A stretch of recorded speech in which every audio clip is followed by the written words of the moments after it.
తెలంగాణ రాష్ట్రంలో ఉన్నటువంటి థియేటర్లలో జరిగేటువంటి దోపిడీని అరికట్టాల్సిన పోలీసులు ఈ దోపిడీని ప్రోత్సహిస్తూ ఈ దోపిడీని ఎదిరిస్తున్నటువంటి వ్యక్తులను తీసుకుపోయి జైల్లో పెట్టి సహజమే ఇది అంతా జరిగేది.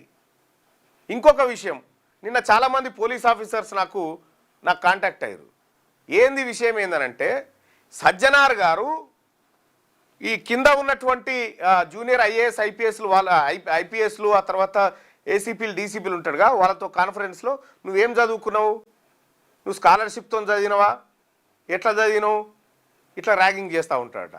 ఇవన్నీ ఎందుకు బంద్ చేసుకో. నాకు చాలామంది బీసీఎస్సీ ఎస్టీ ఆఫీసర్లు ఫోన్ చేసి, సార్ మొత్తం ఇదే హరాస్మెంట్ సార్, బయట కాలేజీలలో ర్యాగింగ్ ఎట్లుంటో తెలియదు కానీ ఈడ ర్యాగింగ్ అడ్డగోలు ఉంది మాకు అని చెప్తా ఉన్నారు.